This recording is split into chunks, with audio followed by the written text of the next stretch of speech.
A new and dramatic twist has emerged in the prolonged Gaza war, one that has sent shockwaves through both Washington and Tel Aviv. The development centers on a long-awaited response from Hamas to the peace plan championed by US President Donald Trump. For months, the world has watched as the conflict between Israel and Hamas dragged on with seemingly no end in sight. Now, for the first time in nearly 2 years of devastating fighting, Hamas has signaled that it is willing to consider steps toward peace. The group has made a surprising pledge. It is ready to release all remaining Israeli hostages and has accepted portions of President Trump's much-publicized proposal.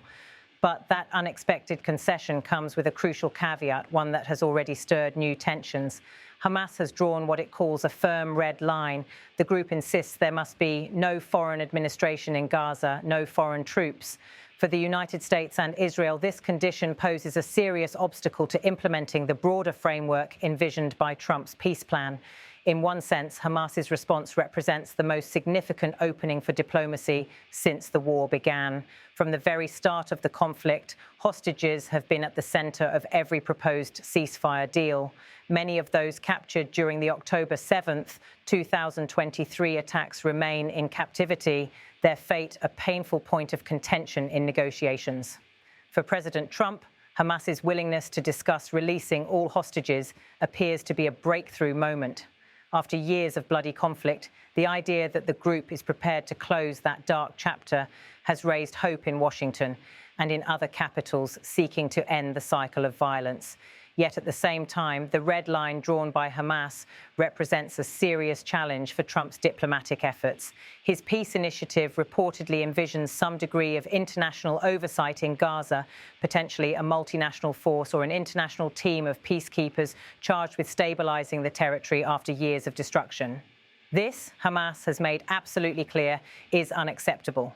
To Hamas, Gaza must remain under Palestinian Authority alone. The presence of outsiders would be unacceptable, the group declared. This refusal to allow any external boots on the ground strikes at the very heart of the Trump plan. President Trump's response to this development was as dramatic as it was unexpected. In a move that surprised even some of his closest allies, he ordered Israel to halt its bombing campaign in Gaza. This was no mere suggestion or diplomatic request.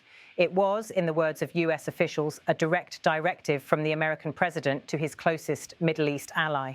For the Israeli government, led by Prime Minister Benjamin Netanyahu, this demand landed at an especially precarious moment. The Netanyahu administration has already been grappling with internal divisions, widespread protests at home, and intense international scrutiny over its military operations in Gaza. Now it must also contend with direct instructions from Washington to rein in its offensive. The American demand effectively restrains Israel's military hand, just as it has been pressing ahead with operations aimed at crushing Hamas's military capacity. While Israel faces new diplomatic and political pressures, Hamas has seized the opportunity to recast its image on the international stage. By tying its offer to release hostages to the rejection of any foreign presence in Gaza, the group has positioned itself as the self-declared guardian of Gaza's sovereignty.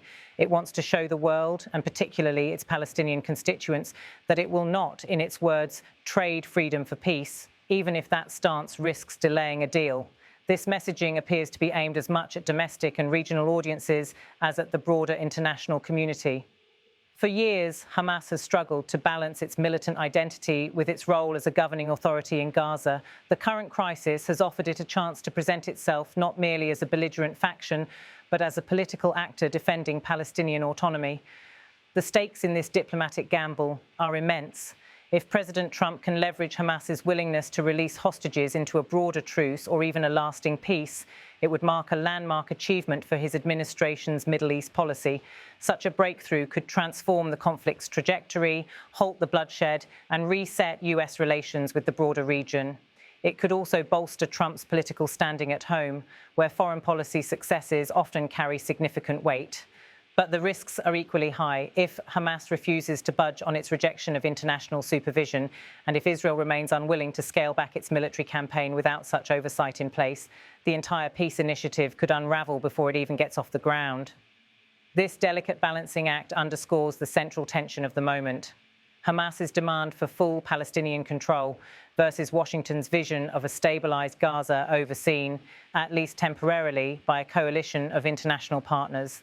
Inside Israel, the situation has sparked intense debate. Many Israelis view any halt to military operations as premature, especially given the ongoing security threats and the legacy of the October 7th attacks.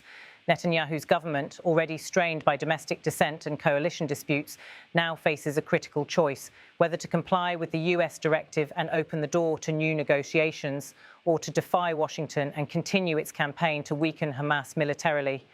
Either path carries significant risks. Defiance could strain Israel's most crucial alliance at a time of national crisis. Compliance, meanwhile, risks political backlash from hardline factions at home that see any pause as a dangerous concession to Hamas. Beyond the immediate parties, the global implications of the standoff are profound. Regional powers such as Egypt, Qatar and Turkey, which have been deeply involved in past ceasefire efforts, are watching closely and preparing to step up their own diplomatic engagement. International organizations and humanitarian agencies have long argued for a ceasefire to address the catastrophic conditions in Gaza, where civilian casualties and infrastructure destruction have reached staggering levels. A successful agreement could unlock desperately needed aid and relief efforts. Yet the very prospect of foreign involvement in Gaza's governance, the core point of Hamas's objection, remains a sticking point not just for the group, but also for some regional players who are wary of becoming entangled in the conflict's volatile aftermath. For President Trump, this moment represents a defining test of his unconventional approach to Middle East diplomacy. Throughout his political career, Trump has prided himself on his ability to strike deals that others considered impossible. In the Gaza conflict, he has sought to present himself as a decisive mediator willing to take bold steps, such as directly ordering a halt to Israeli airstrikes. If he succeeds in bringing the warring sides closer to peace, especially with the release of hostages as a cornerstone of the process, it could validate his often criticized methods. But if the plan collapses under the weight of irreconcilable demands, it could deepen skepticism about his administration's capacity to manage one of the world's most intractable conflicts. Behind the headlines and diplomatic maneuvering lies the enduring human cost of the conflict. Since the outbreak of war nearly 2 years ago, tens of thousands of Palestinians in Gaza have been killed or displaced, and countless families have been torn apart. The October 7th attacks and subsequent Israeli military operations have left deep scars on both Israeli and Palestinian communities. The hostages held by Hamas, men, women and children, remain at the heart of the crisis. Their release would not only be a major diplomatic win, but also a deeply personal relief for the families who have waited in anguish for news of their loved ones. Any progress toward peace will ultimately be measured not in political points scored, but in the lives saved and the suffering alleviated. One conclusion emerging from the current standoff is that Gaza's future will no longer be determined solely within its borders. The conflict's trajectory now hinges on decisions made in Washington and Tel Aviv as much as in Gaza itself. Hamas's insistence on retaining full control over Gaza's governance underscores its determination to remain a central actor in the territory's political future. Yet the leverage currently rests with external powers, chief among them the United States, whose influence over both Israel and Hamas remains decisive. As the world watches, the question looms: is this the beginning of a genuine peace process, or merely another round of political theatre in a conflict marked by repeated cycles of hope and despair? The stakes are higher than ever. For Trump, success could cement his legacy as a deal-maker capable of achieving what previous administrations could not. For Hamas, the outcome could determine whether it emerges from the conflict as a recognized political force or remains trapped in perpetual confrontation. For the people of Gaza and Israel, the choices made in the coming days and weeks will shape their future, whether it is one of continued violence or the long-awaited promise of peace. What is clear above all is that the conflict's next phase will be shaped not just by military maneuvers on the ground, but by strategic decisions at the highest political levels.